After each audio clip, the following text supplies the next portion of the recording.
This is the DS7 Crossback, which you might be thinking, first of all, DS, what's DS? It's the luxury arm of Citroën. So they want to have cars in the luxury and performance space that doesn't have a Citroën badge on the front. But there's lots of Citroën involved in this car, and I'll explain more in the video. So this car that you're looking at is nearly €50,000 here in Ireland. Now the price of the car doesn't start at that, but this particular one, which has quite a few extras, upgraded wheels, and I'll show you in the video, but it's not cheap.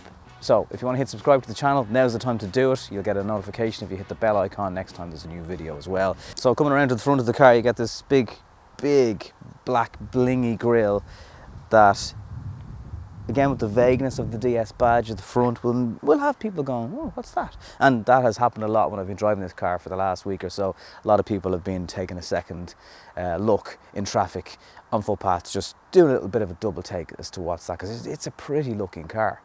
The doors open right across the side of the car, and that means that in here is always clean. And when you're jumping out with your nice white trousers on, they will stay clean. Still good looking at the back, tinted rear window.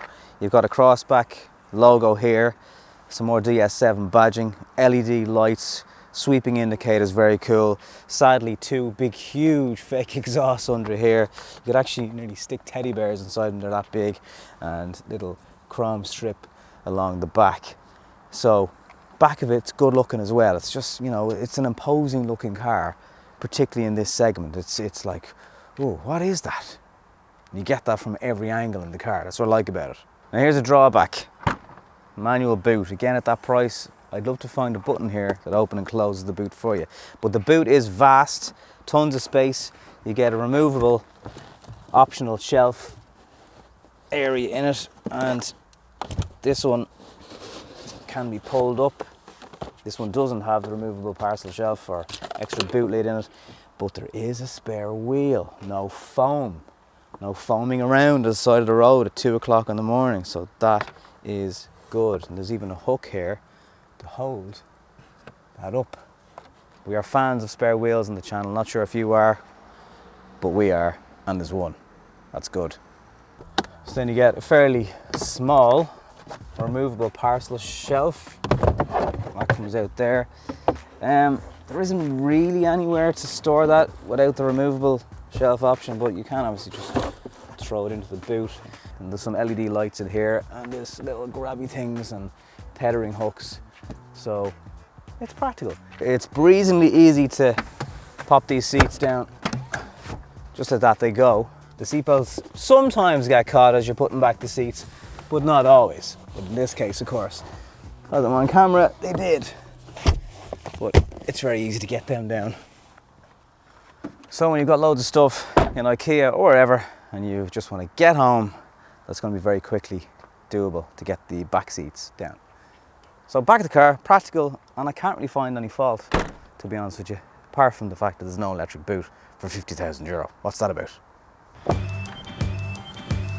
Now the doors do open wide enough for you to get seats and baby seats in. A lot of you have been asking as well if I can include baby seats on the channel, just to give you an idea of how much room there would be. So that's with a kind of toddler size seat and me on this side, and there's still kind of room for a smaller person on the middle. So you would definitely get an adult in the back with another child. Probably not an adult in the middle unless they were a smaller adult with two child seats on the back bench. There's two Isofix, and they are reasonably easy to get at. The bars are kind of sandwiched between the two pieces of fabric, so there's no constantly held open area for them, but I didn't struggle to do it. Clever thing with the rear seats as well is they kind of groove inwards. The groove in the seat that gives you just extra legroom. Even if the driver's seat was all the way back, you'd still be comfortable as the passenger, which means there's actually extra knee and leg room for passengers if they're in the back, and child seats if they're sitting in the seats as well. And head height is just huge. And there's a flat floor, excellent, again, 3 passengers. It's all driven towards comfort, which this car does spectacularly. But the groove in the back of the seat backs, that is really clever. More companies need to do that as far as I'm concerned. And the headrests, which are adjustable here, they give nice support to your back area, so it's very good. There's lined door bins on the side. You do have a center armrest. cup holders in there, exact same size and ones in the Opel Grandland X that we've been reviewing on the channel, and there's access to the boot through a little hatch there as well. You've got 2 air vents here and 2 USB charging points to keep people happy, and that flat floor which is down here means all passengers in the back are very, very comfortable. So as much as it's hard for me to find fault with the back of the car, there's a few things up front that just don't seem quite right to me. I'll explain more. Hit the subscribe button to the channel if you haven't done so yet. There's plenty of things I like about the interior of the DS7 because you get all this Alcantara and suede all over, and it's certainly very unusual. Definitely gives a sporty feel straight away because it's not the type of material you see in 9 out of 10 cars when you jump inside. So that's good. Start it up, put it in reverse, and what do you get? You just get sensors. There is no camera in this model of the car. I just don't understand why it's not standard, because you get that 12-inch plus touchscreen across all models of the DS7 Crossback. So it doesn't make sense, and it's for quite a big car. It makes parking a little bit trickier. And overall it's quick enough to move and navigate through. You do get CarPlay and Android Auto, so all the things that you would come to expect all come with the DS7 Crossback as standard. There's plenty of luxury and sporting cues inside the DS7 with these Alcantara leatherette seats, perforated leather steering wheel with contrast stitching, and these very chunky metal switches along the centre console for doing things like opening the windows. For comfort and convenience, there's defrosting door mirrors on those cold mornings and keyless start. All door bins carpeted in felt. A substantial armrest, in fact one of the biggest I've ever seen in any moving vehicle. There's voice recognition, Android Auto and Apple CarPlay, Bluetooth hands-free and media streaming with a USB socket and a DAB digital radio. And even more space up front beside the 12-volt and USB charger. In fact, storage in the DS7 really is second to none. According to DS, they've since added the reversing camera as standard, a much welcomed addition considering the size of the car for parking.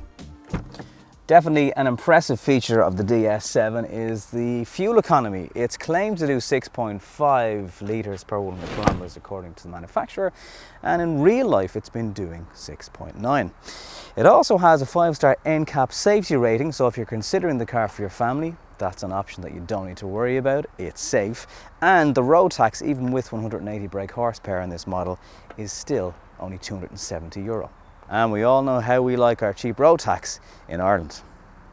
You might think it's a bit of a gimmick, and it probably is, but these really bright DS LED vision headlights even do a little song and a dance for you when you turn them on at first. It's an impressive light show, especially at night time, because the light beams onto something and you can see it dance around. Blingy. Another thing the car comes with is electric folding wing mirrors, so when you lock it, they open away. So let's jump in and take this car for a drive and see what it's like to be behind the wheel of.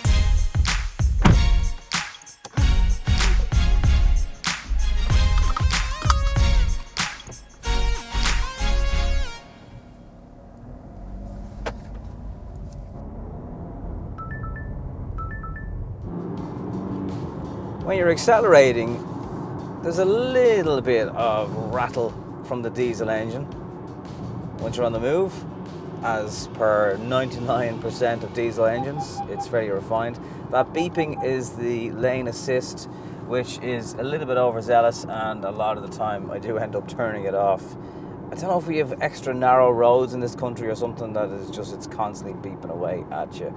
For the price, there's no blind spot in the wing mirrors, a little bit disappointing, or even forward sensors. And at the price, that's a little bit mean. Plenty of performance from the engine, straight line power, there's tons of it. Now these cars, particularly with who's made this one in mind, don't always go around corners particularly well, and with DS being underpinned by the whole Citroen philosophy, the ride is very, very comfortable. The suspension is really well managed and takes care of so many bumps and uncomfortable road imperfections, but that does mean if you're throwing it into corners, there's a bit of body roll.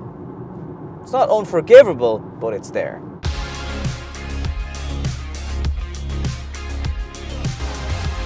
Nice feature in the car if you are getting too close to traffic ahead, and even from quite a distance the car will beep and warn you, brake or car ahead or object ahead, and it's not as intrusive as the lane departure, and you kind of welcome it. Not that you're not paying attention, it's just an added aid that if you're getting a little bit too close to something up above, at least there's plenty of warning. The car will be able to say, "Told you so." It's a little bit of wind noise over the A-pillar, nothing too major. Driving position is good. That rear window is quite wide. It's not that deep, however, so visibility isn't amazing out the back of it. But certainly from the front of the vehicle, plenty of space to keep your eyeballs on things. And the driving position is good. The seats are very, very comfortable. For long journeys, it's a good place to be. That initial burst of acceleration can be a little bit noisy, but there's plenty of torque, and as you do push it on, there's quite a bit of grip. A comfortable cruiser, no doubt. Decent driving position, more than adequate power that you're going to need for the size of car and the type of passengers you're going to be carrying in this type of car as well. Nobody wants to feel like they're on a roller coaster anyway. Overall, it does feel like something a little bit special. It does feel like you're getting a car that does all the crossover-y bits, but just feels a little bit more enjoyable to be behind the wheel of, and certainly to look at and be sitting in. You know, there's lots of nice little sporty and luxury touches, there is no doubt. Unfortunately, in Ireland, the price of cars with WLTP soon to be fully integrated, it's just at €50,000 for this one, for what you're getting. There is other stuff out there, and I don't know, time will tell how much a crossover and SUV customer wants a sporty and luxury feel, or do they just want the crossover without all the extra trimmings. That is, in fairness, quite a bit cheaper. You know, you could buy something like a Peugeot 5008 for a good bit less than this car, and I just wonder if you go for something like the GT line, does it actually feel that much inferior when even the gearbox and stuff is very, very similar? It's a very smooth 8-speed automatic gearbox, changes there very, very quickly. There are paddles here should you want to use them, so that's an option. But I'm just not sure who a luxury sports crossover slash SUV buyer, how much they put luxury and performance ahead of price and practicality. But I admire all the brands that are doing it, because at least they give former petrol heads the option that should they need these cars now, they can have something that still is a bit special, it still makes you feel a bit cool. So the DS7 Crossback, a car that combines a bit of luxury with a little bit of performance and a fairly big price tag here in Ireland, unfortunately. If you need a crossover and you want something that is a bit unique, it's worth a look. Thanks for watching.